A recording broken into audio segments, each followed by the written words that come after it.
G'day and welcome to the Grow a Small Business Podcast. I'm your host, Troy Trewin. Each week, we speak with an owner who has grown a business with 5 to 30 team members to something bigger.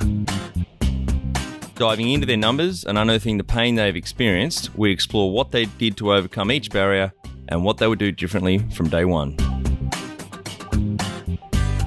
Let's get into it. Welcome everyone. Today I'm interviewing Noel Andrews from JobRack based in London, United Kingdom. Thanks for your time today, Noel. Hey, no worries. Good to be here, Troy. Let's start with how we know each other. Ollie Richards, I had on the cast it's episode 533, went live 1st of July 2024 this year. So you guys have known each other for a while? Yeah, a long time now. We swapped where we live. So I lived in Devon, he lived in London, and we swapped over. Been in an entrepreneur community for quite a few years together, and kind of in regular touch. And from memory, on his cast, he mentioned you and that you're a great mentor to him, and specifically on what your business does, which we'll talk about today. You've been a great help with him, helping finding the right team members to recruit. Yeah, it's kind of big passion of mine, and it's something I enjoy a lot. And it's hard, right? People hiring is probably the hardest thing we do in business, and yet it's so crucial, especially for small businesses. So yeah, we've had a lot of good chats, good conversations, and kind of what sometimes I refer to like hiring therapy. Makes for good chat. Yeah, we have a few sayings here, which we believe recruitment's the most important thing a manager does, because if you don't get an A player, you end up with a B or a C or an arsehole, then you're in trouble. And people are the hardest thing in small business and its greatest asset. So, it's such an important corner of the business that you focus in on, recruitment. So I'm really looking forward to our chat today. Yeah, me too, man. Tell our audience a bit about your business, what it does and how it makes money. Yeah, sure thing. So I run JobRack. We are a remote recruitment service. And so we help kind of small businesses hire really great remote team members out of Eastern Europe and South Africa. I use the word team member really intentionally. It's not about like freelancers or people just to do, projects for a few months. It's about the real long-term team members that are really committed to you. They just happen to be remotely. Yeah, fantastic. And earlier this year, I listened to a podcast. I can't remember who it was, but a guest that we had on who's also in the recruitment space. He's based in Hungary. It popped up on my feed. I thought he was on that podcast, so I listened to it. But the two gentlemen, I think they were English, that had digital agencies, and they were talking about where in the world they find the best talent for different roles in the business. And I was really intrigued to hear that South Africa is a great source of particularly experienced marketing people, so marketing assistants or marketing managers. And I was floored at the value that you can get with the arbitrage of the exchange and the currency and the cost of living between different countries. So is that something you found? South Africa is strong on marketing? Yeah, both. I mean, we tend to see really good strength across both Eastern Europe and South Africa, across like almost all roles. Particularly we've been in Eastern Europe for a long time, since kind of the business was founded back in 2015. And we expanded out to South Africa about 18 months ago. So it was that kind of 2023. Couple of reasons. One, we wanted a slightly bigger candidate pool. And every now and again, we have clients that want or need someone with native English. So whilst the standard of English is absolutely outstanding in Eastern Europe, every now and again, if you're doing like a copywriter role, for instance, like you said, in that marketing space, then native English does help a lot. Hiring from places that have got really, really great education systems, great kind of work ethic, and we can touch on that some more, and lower cost of living means that you're just getting the kind of people that you want, but often that we can't afford. And even if we could afford them, sometimes don't want to hire them locally, UK, Australia, US, etc. Yeah, totally agree. And are there specific industries that you help or like a cluster of roles that you're focusing on, either marketing or engineering, or it's the whole gamut? Yeah, so industry-wise, we're probably 70% of our clients are agencies, maybe 25% e-commerce, and then like a smattering of the rest, SaaS, coaches, consultants, things like that. Very, very heavily agency focused, naturally, because agencies need great people to scale. So therefore it makes sense for us to kind of lean in hard there. In terms of roles, it's pretty broad. Everything from, software engineers and developers, the kind of project managers, client account managers, marketing specialists, SEO, PPC, content, etc. And right down to really great kind of executive assistants as well. So pretty much kind of anything, everything. We do creative stuff as well. And my kind of my goal is what I want to be is the hiring partner to our clients for all roles. If we can't fill a role, or we don't think, if they're looking for a unicorn, or if it just doesn't exist in our regions, then we'll say so and signpost them. But yeah, it's pretty broad, but focused on those industries. And how does your business model work? How do you charge? Is it like a traditional recruiter in the sense you might take 15 to 25% of the role's first year salary, or do you charge differently? No, we do it a bit differently. So I had a lot of resistance to becoming a recruiter. So JobRack was a job board initially, and then we pivoted into a hiring service. And we charge effectively a one-off fee, half upfront and then half once we've actually hired. And then we put some just really solid guarantees around it. That's kind of the big thing for us. So we put a 1 year guarantee on every candidate, for instance, and keep the fees low. So, as at the point that we're having this chat, it's kind of 5,500 US, half upfront, half once we hire, and then just, really, really focus on getting them the right person. Yeah, that's pretty good fees. That's great. How did you start out? Hmm. So like my background is pretty kind of unusual. So I did aerospace engineering at university. I'd always wanted to be a pilot. Realized then at university I didn't want to do that, but still went into the airline world, into kind of IT and the tech side of things, and pretty quickly moved into senior leadership roles. Lots of hiring, firing, leading of large teams that had kind of 220 people under me at one stage. And all through it, throughout all my life since being a kid, I've been pretty entrepreneurial. And so I was always looking and expecting that something was going to happen and keeping my eye out. And I ended up I did a day where I'd done 10 candidate interviews in one day for some roles I was hiring for. And they were all lovely people, but they were all terrible interviews. And I was driving home and, very cliche, had that kind of light bulb moment like, oh, hang on. Well, the reason is because none of them are actually taught how to interview, right? They're coming in. Interviewing is a terrible way to assess whether someone is right for a job. And so off the back of that, I actually took a year out of kind of the corporate world, and launched a candidate interview coaching business, helping people kind of get better jobs here in the UK.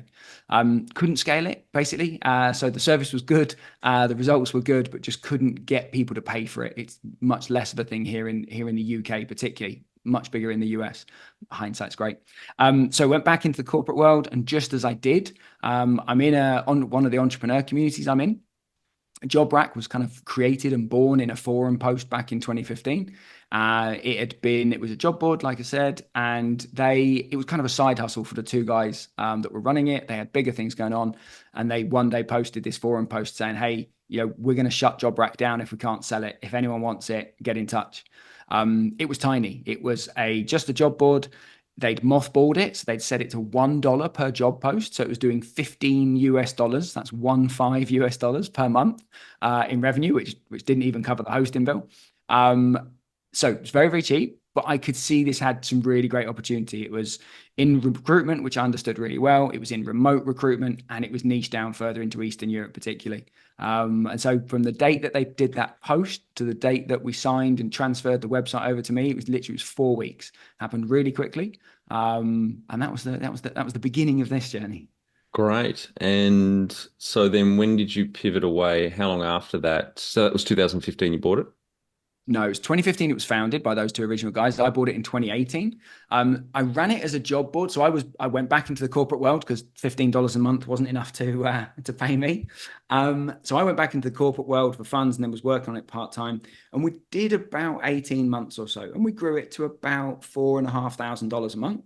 And I had a realization that to grow a job board, and a job board is an amazing business, right? It's money while you sleep, as long as you've got both sides of the marketplace, as long as you've got the clients and the candidates. And what I realized was that in order to grow it and for it to be a significant business, I needed either money or digital marketing skills, and had neither of those things. And at the same time, I had people asking me for help to hire, but I was really resistant. I was giving them the help for free. I was like, well, look, this is the funnel you need to follow. These are the steps. This is how you hire. And they're like, yeah, that's cool, Noel, but can I just pay you to do it for me? And a couple of things, I had a lot of resistance to doing it. One, I didn't want to be a recruiter because kind of a lot of time get likened to real estate agents and traffic wardens in how much love Yep. that as an industry they get. Yeah. So I wasn't keen on that. I also was very fixed in my head. I wanted to get JobRack, the job board, to be a 6-figure business. Right? I was really focused on hitting that, $8,333 a month. And I was doing some coaching at the time. And my coach said to me, he's like, yeah, but what you really want is to hit the financial goal. He was like, you'll do it much quicker if you launch the hiring service. And he was right. It just took me about 3 or 4 months to realize it. So yeah, it was just under 2 years before we launched the hiring service. And yeah, we still have the job board, but the hiring service is the focus and 95% of the revenue now. Yep, great. So 2018, 6 years ago, when you bought Job Rack, how old were you then? 35 then. 35. And do you have some key numbers you can share to illustrate the growth of business over the last 6 years?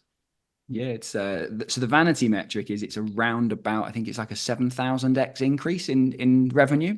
But when you start at Oh, $15 a month, $15. yeah. So it's a lovely kind of vanity metric. So yeah, Yeah. so very quickly I put the price to a sensible level. But for the first couple of years, we were doing like, what did we top out as? Maybe 4,500 US a month, 5K US. So still in the mid five figures.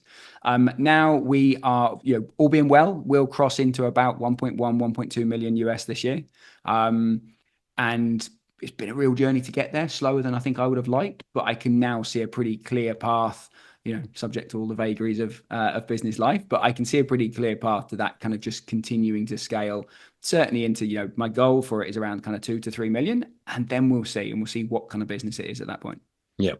And what number of full-time equivalents you're at now? You started on your own, but you were probably less than full-time. You were like half FTE. Yeah, I was like evenings and weekends originally, and then I brought in very quickly after I bought it. I brought in a full-time kind of customer support, like right-hand person, helping me with content, the website, all kinds of things. We're now 10 team members. 9 of us are full-time, and then just one part-time. And then we have a few kind of freelancers that help us with bits of web design, bits of web development, things like that. But 10 key team members. Great. When was the moment you felt like you had succeeded? I'll let you know when I get there. I think I'm quite not necessarily a harsh self-critic, but I don't. There are moments of success along the way, and it's interesting what has changed for me. So it used to be that I'd get a massive rush. You get that Stripe notification that someone's made a payment, like I'd get a big rush. Like it's been a couple of years since that's been the case because they're more frequent, which is lovely, but also because the things that I'm valuing are different, right? What's really important to me now is that I feel like I've got a really, really well-run business, that we're really sustainable and that we're really consistent, which is tricky. We can be consistent about what we do, but we have people on all sides of the equation. We're not, manufacturing a widget, for instance, where you can control the environment so much more. So I think I get successes along the way, but others would argue with me, but I don't feel like I've succeeded with JobRack just yet.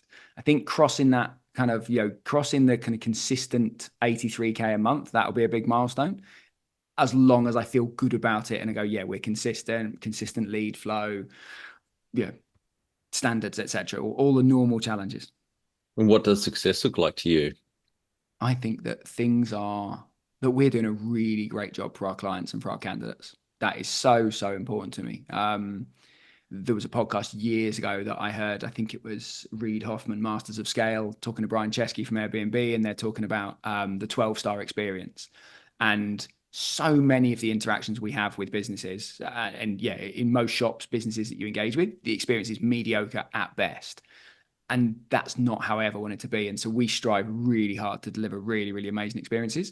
And that's what I want. So a business that I feel really proud of, that's success when we're doing that consistently, and we're pretty good right now. But couple that with consistent lead flow so that you just kind of know that there's a machine that's running, powered by, as you said, A players, the right people in the right seats, doing the right things. Number one thing you'd recommend to marketing a fast-growing business? Focus.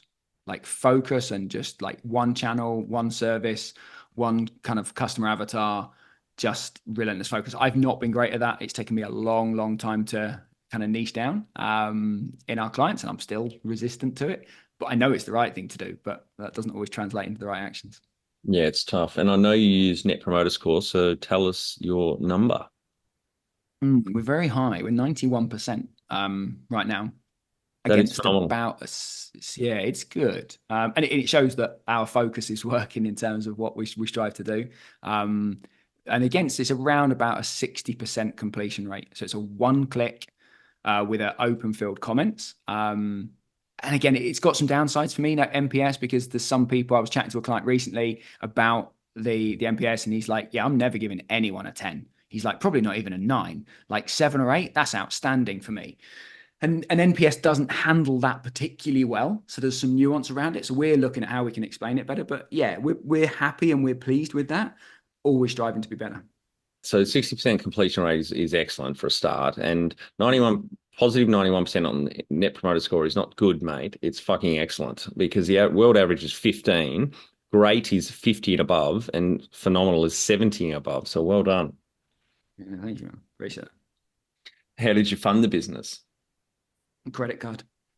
So I'd so I had like I said, I did that year with the interview coaching business, and I'd had an amount of money that I'd put aside for that year, and it was running out. It was running out fast, and so I'd accepted to go back into the corporate world. But I was kind of tapped. I mean, I had some savings, but it wasn't a comfortable place, and so it came up. It wasn't very expensive, and I literally remember thinking, yeah, okay, actually, for a couple of months, I'm putting this on the credit card.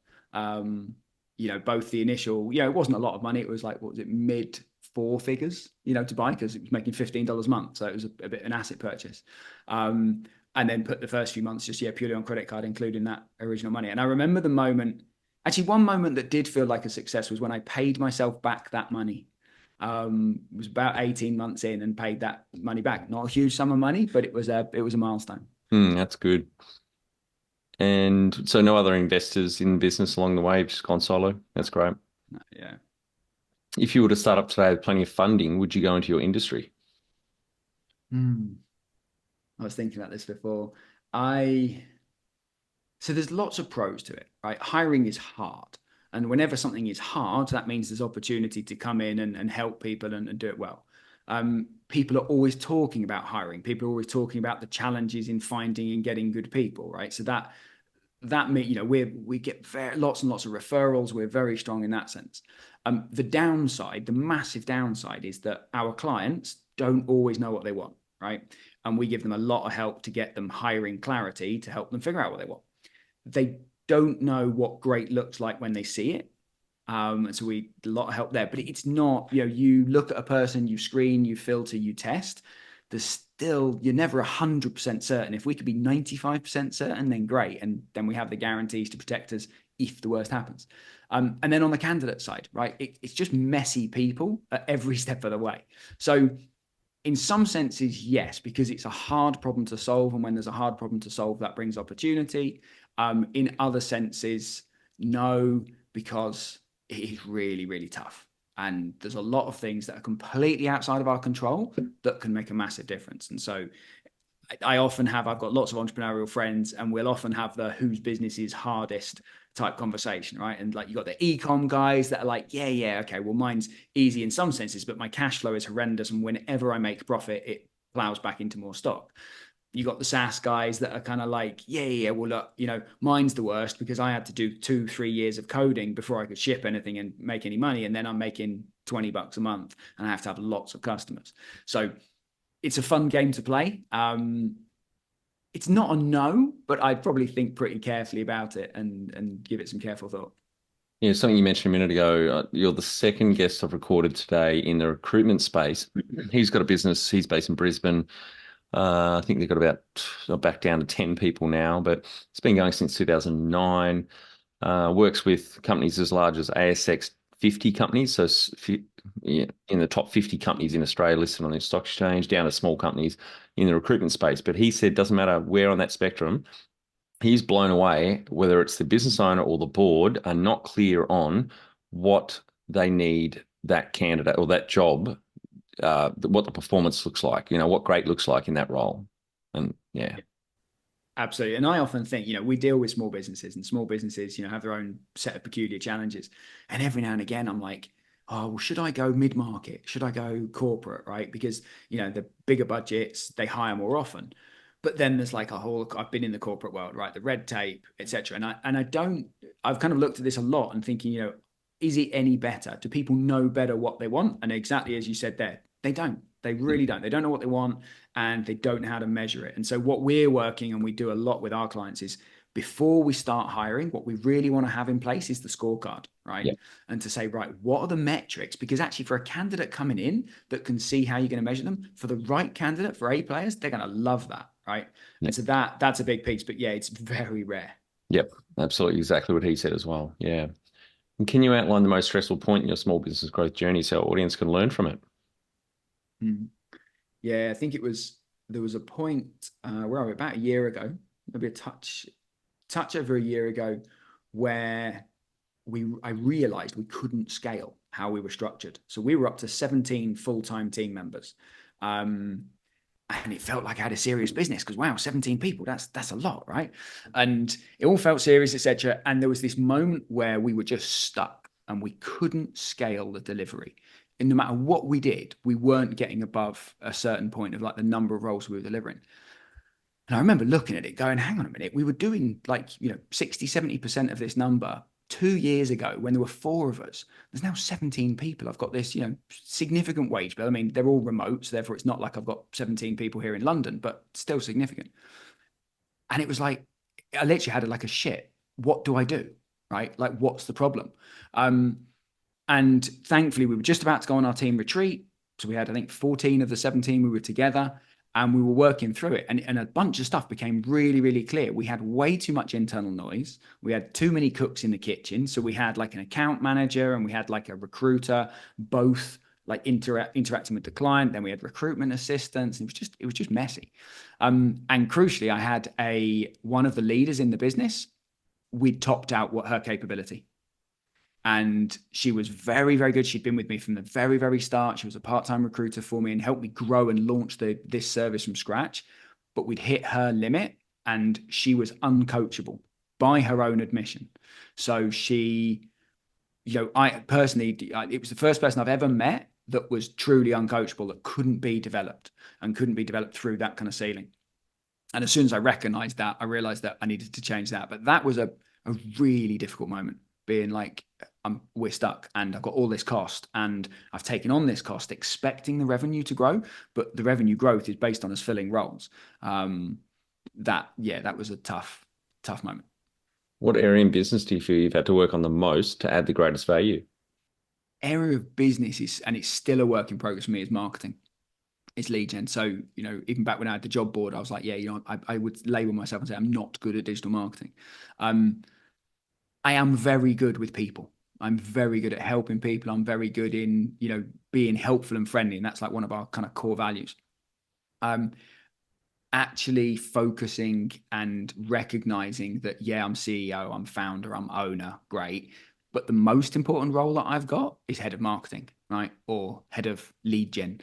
And that is the most important thing. And it's one that like consistently over the last kind of 5-6 years, I have neglected. Because my strength is in operations, my strength is in people and leadership. And especially when you have good times, we get good referrals, revenue's going great. And then suddenly it's not because I've not been putting the effort in. And that's still a work in progress. But for me, it's the key area is the one that I'm in a sense weakest at. And therefore that takes the most energy by a massive margin. Yeah, it's one of the last hats I think most founders or owners take off is that marketing piece, and it's so important. Yet I'm also still amazed at how little a lot of business owners invest in their professional development in that corner of the business, consuming the best courses, podcasts, books, etc. So, yeah. What have you enjoyed the least about managing fast growth? I think the lots of things being half done and a bit scrappy and chaotic. So my nature is, from a very early age, there's lots of reasons why I'm very comfortable in chaos. And, actually in my corporate career, I used to go into basically firefighting situations, real challenging situations. I'm great in those environments. As we've grown quickly, we've had to accept and say, right, the client comes first. Anything that's client facing has got to be absolutely brilliant. Anything under the surface that's internal, yeah, it can be a bit scrappy, and that's okay. But that then affects my confidence. And naturally, when something's scrappy, maybe it's not always that consistent.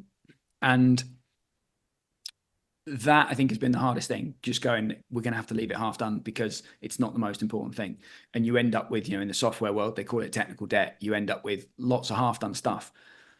that eventually kind of comes back to bite you. And actually, this last quarter, or those last 2 3 months, I've been really focused on fixing some of these things and going, right, actually, that is taking up too much headspace, just it being half done.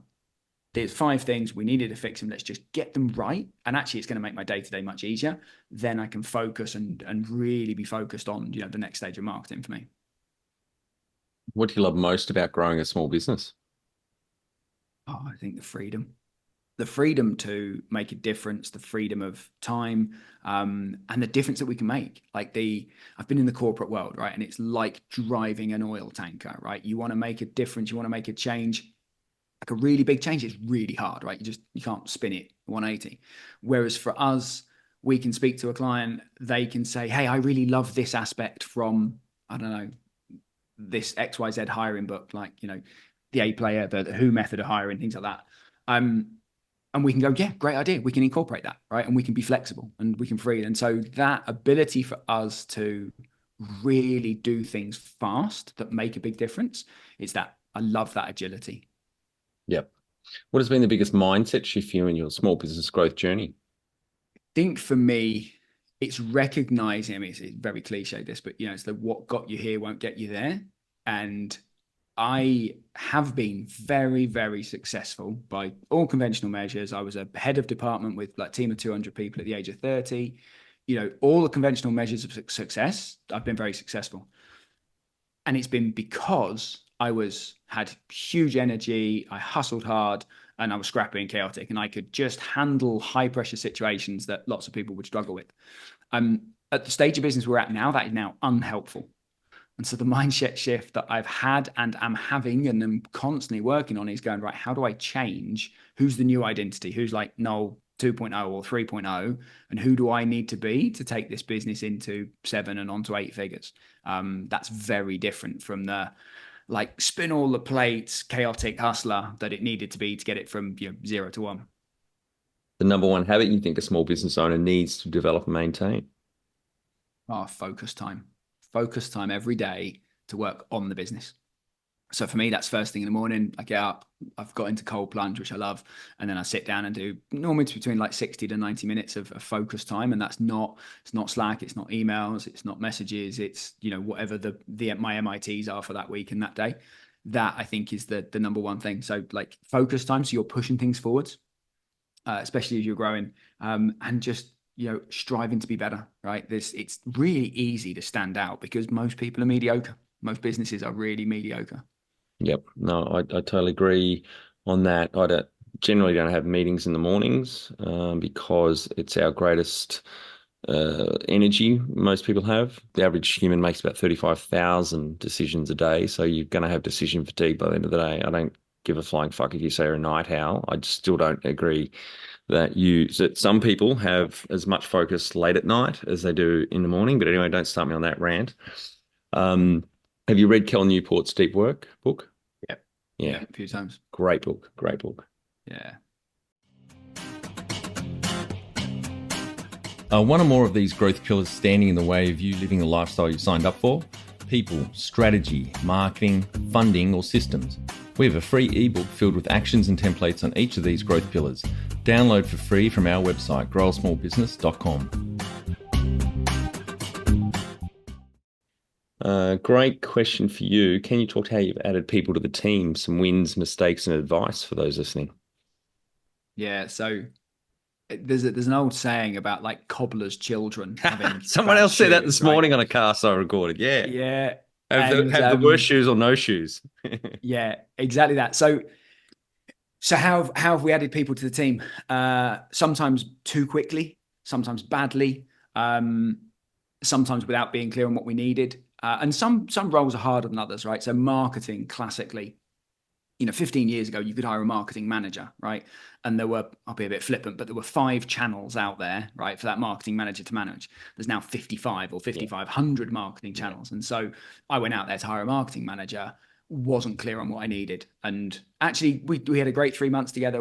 She took me back to basics. I was impatient to crack on and do marketing. She took me back to basics and being like, right, we've got to figure out who's the ICP, how are we different, etc. Which was frustrating but valuable.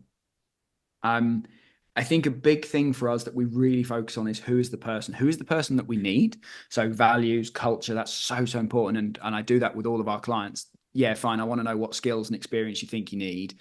What is it you need to do, and what are the results and the metrics? But really it's the who, right? Because Mhm. that they've, for a long-term team member, they've got to, be part of your team and actually be the right kind of, character fit and character add for your culture.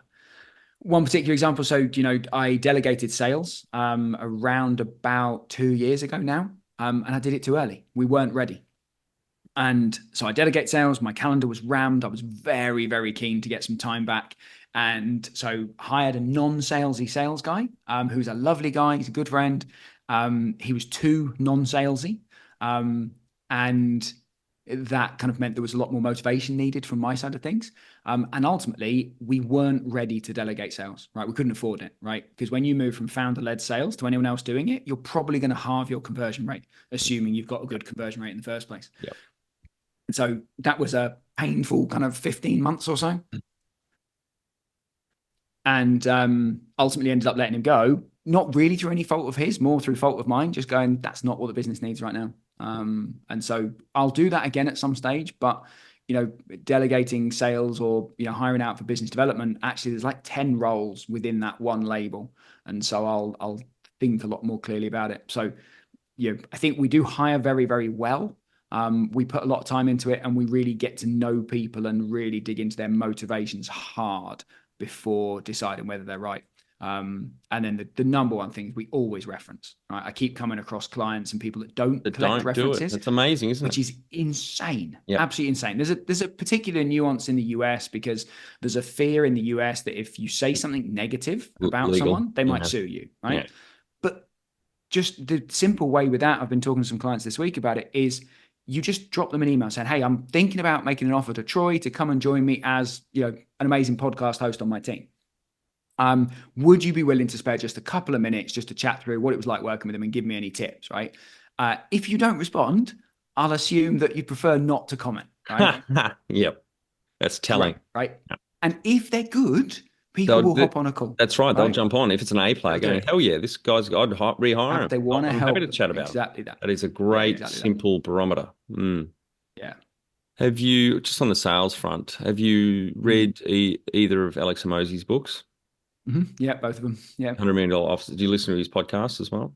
Yeah. Yeah, Yeah. it's Fair great. bit. I've not done a lot of his YouTube content yet, but from time to time, I kind of get on the treadmill and put on a good, when I kind of feel like I need a dose of Hormozy. Yeah, it is a bit uplifting, isn't it? Yeah. Except it makes you, well, makes me feel so fucking out of shape. But anyway, he's a beast. But yeah, his stuff's really good, I think. But on the marketing front, I'll shoot you through. I'm sure you wouldn't have heard of Mark Ritson. He's a British marketing professor. He now lives here in Tasmania, about half an hour south of where I live. Had him on the podcast. It was hilarious. It was a bit of a swear off, but and I set him up at the start of the cast because when I first saw him speak, reminded me of a clip of a movie. Wait till you hear it. But he, about 8 years ago, moved. So he was professoring at London Business School, MIT, Melbourne Business School, doing consulting for Louis Vuitton, LMVH, and Flight Centre here in Australia, etc. But his first child was coming along. So about 8 years ago, decided he didn't want to travel 6 months of the year.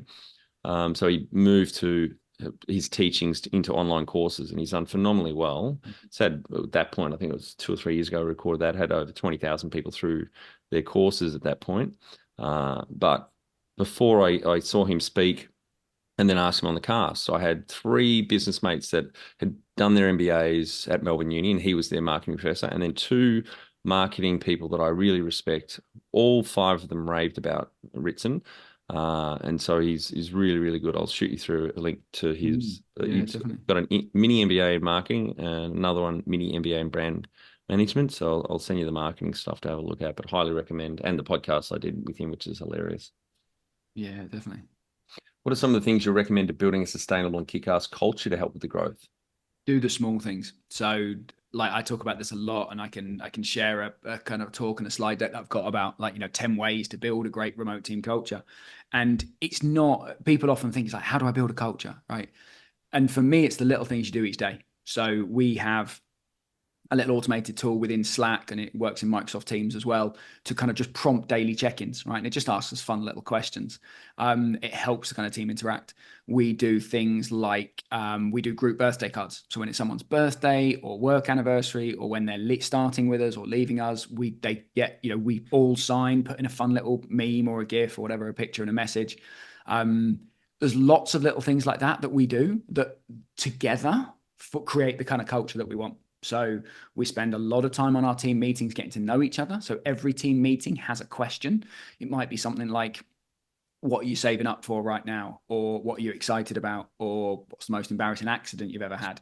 Things that just help us get to know each other on the team call. And it's the kind of, when you're remote, particularly, you have to be a little bit more intentional about this than if you're in an office, because you don't have the kind of random moments about, around the fridge in the kitchen or cakes for someone's birthday. So you have to be a bit more intentional about it. But it's so worth it, because, I've got a couple of clients that, have, I'll call them team members, but they don't really want to have to do one-to-ones. They just want to be headphones on, like, typically SaaS coding away. For me, I want a real team. Because for me, having real team members that I've got their shower thoughts, right, in the morning, they're thinking about their day ahead. How am I going to make it better? Instead of it just being me making the business better, I want my team to be thinking about, how do we do this better? And that for me starts with these kind of little bits of culture. So happy to share that, but it starts with those little things rather than some grand, let's build a culture. Tell our audience how you've handled balance. That's a work in progress.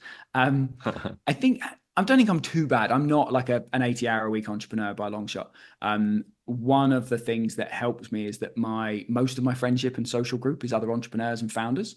I've got an amazing community here in London and across the world. And so I really love the time that we spend. And it's not just business chat. A lot of it's life chat. We're all doing interesting things in business and in life. So I think that helps me. I spend a lot of time with, doing things that I enjoy in that sense. Not great at kind of switching off and actually relaxing my mind. Recently, or a year ago, started doing cold plunge, which I enjoy, and I like open water swimming. There's something for me about being in cold water that just, for me, like resets the nervous system and does help me, excuse the phrase, chill out in all senses of it. But there's lots of nights that I find myself, on the laptop later than I should be, just before I'm going to bed, things like that, working on that. And I think it's trying to find something to replace it with that I want to do more. But when you're building a small business and, you're excited about what the things that you're working on and there's lots to do, you kind of want to keep going because that's the thing you're interested in. Far more so than, I don't know, watching the latest box set or whatever it might be. Ice baths, cold plunge, you're all mad. Second guest today, again, I've recorded a few today, but who does that? He's been doing them since he was 13. He's now like 30, he's 41, I think, like about your age. Yeah, you'll never catch me in cold water. How much professional development have you invested in yourself? A lot. A lot. So I was fortunate in the corporate world to be on a whole bunch of, management training and a lot of training there, which was good. As I came into the entrepreneurial space, I've always lent in. I'm very fast and quick to recognize that there's an awful lot I don't know, and I have no hesitation in asking for help. So I've had very specific coaches. I had a job board coach right when I first bought JobRack, to understand that market and understand things there. I had a mindset coach that I worked with, which was basically around a whole set of life change. Like, I was living a particular life. I was married, lived down in the countryside, and had a hunch that maybe actually that wasn't the life that I wanted. So worked with a mindset coach, a very, very good guy who helped me work through what was it I wanted, and did I want to, make the massive life change that I realized I did, and then it did effect. I've worked with all kinds of coaches, and that makes a massive difference to me. Massive, massive difference, because we've all got so much head shit, and often, I'm really great at helping other people with their businesses. And so it's, getting kind of input, and whether that's on a very tactical thing, like, cold outreach messaging, or whether it's on marketing broadly, or whether it's just on mindset and general business coaching. So that's something I've invested a lot of time and a lot of money into over the last kind of 4 or 5 years. So you niche down to get a job board coach. I think that's really clever. You've hoovered up all their experience and mistakes, paid for it, obviously, but it saved you elapsed time and obviously money. That's really clever. Yeah, I found that if you can get people that have done what you want to do then that is the kind of the, I don't like saying the fastest hack, but it's a huge leap forwards. One of the things that I'm looking at the moment is how can I get a mentor around a remote recruitment service? And what's tricky, there's not that many people that have done it because it's all kind of new. And so we'll see. So there's a couple of people that I'm, gently kind of pursuing, as it were, to see if I can get some conversations going. But it makes such a difference when someone's done what you want to do, and that generally people are really, really willing to help and give advice and kind of give their opinions as well. So you talked about coaches. Have you had mentors along the way?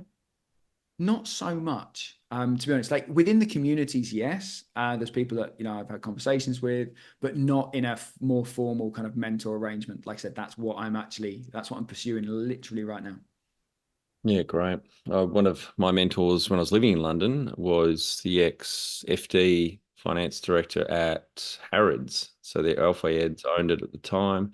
Big burly guy, lovely guy, very stern and direct, but with a nice polish to it. I don't know, but I really reveled my time seeking his mentorship.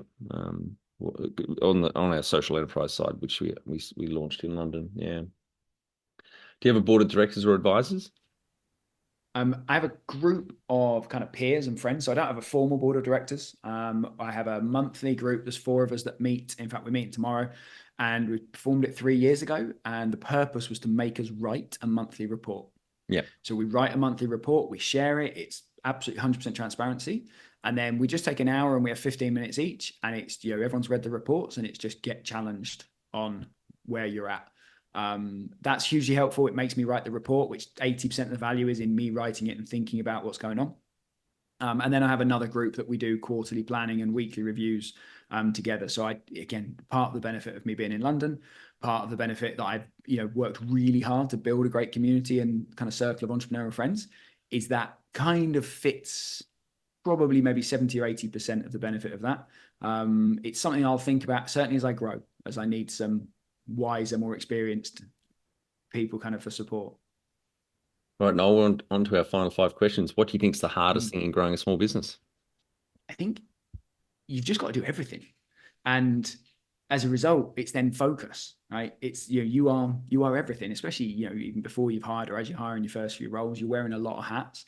And therefore, I think the hardest thing is focus and spending the time to really think about what are the most important things that you need to work on and then actually doing it.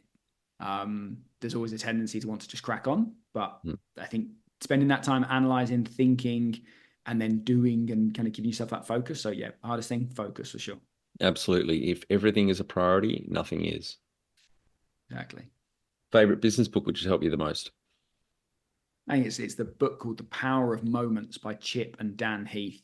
And it's a really interesting read. There's loads of anecdotes, but it's all about how do you create a really great experience for your clients or your customers. I make every single one of my team has to read it. We talk about it a lot, and I think everyone should read it. Like I said, because that's if you want to be a forgettable business, then cool. But I don't think that's particularly sustainable, especially these days. It's most businesses can be copied pretty easily, or an awful lot of them can be. So being different and having a real differentiator, I think is key. So yeah, power of moments. Power of Moments. I'm writing that down right now. I'm going to add that to my list. I've heard the name Chip Heath somewhere before, so I don't know if he's written other books, but yeah, thank you. Any Yeah. great podcasts, online learning tools used for your own professional development? For me, it's actually communities, right? So online communities that also have an in real life element of it. That's been the single best thing I ever did. So I joined the Dynamite Circle, which is a community for location independent entrepreneurs. I joined them even before when I was still consulting, and then launched the interview coaching business with support from that community. Bought JobRack through that community. I'm now in a few others, and they are the single thing that has helped me grow personally, professionally in the business, keeps me sane, and most founders and entrepreneurs aren't surrounded by people that really get them, right? We're the weirdos, right? We're not the normal people. And so being in a space where you can be open about challenges or around successes, or one of the communities I'm in even has a toys channel, and people post in a very non-braggy way, like when they've bought a nice watch or a car or something like that. And it's just a place to be around people that get what's going on, whether that's a life thing, a business thing, whatever else. So I think the single biggest thing I recommend is find your people and kind of join communities. One tool you'd recommend to help grow a small business? I think, honestly, actually, paper notebook, and write out, one of the things I do is the basically calendar blocking, right? But I write down my day each day. And that for some people, that will feel deeply, deeply like inefficient. It's obviously in Google Calendar, right? I'd be kind of crying without it. But for me, just actually getting things on paper, we absorb things so much better when we write notes manually. So that, I think, just taking time and kind of having your day down, having your most important things down, like, again, this focus, and then going, can I actually do all those things today? No, probably not. Right. What's got to get moved? Yep. Finally, my favorite question. What would you tell yourself on day one of starting out 6 years ago? You're doing the right thing, and it's the journey, not the destination. So I think, I was super focused on that 6-figure business. I've been very, very focused on being a consistent 7-figure business, but I am really clear that actually it's not going to be done then. And that's not because I'm just chasing more money. It's just because it's the journey and the conversations and the challenges that's actually the reason why I'm doing it. Well, thanks so much for your time today, Noel. I've really enjoyed our chat, and congratulations to you on so far on the growth. I know you're not celebrating yet the successes, but I think you've done phenomenally well in the last 6 years. A lot of learning along the way as well. So starting out on your own, getting up to a peak of 17 full-time equivalent team members and dropping back down a little bit. Really appreciate your time. Hey, no worries, Troy. Been really, really good to chat. We're getting some great iTunes reviews. For those listening, please pop over to your podcast app and leave us a review.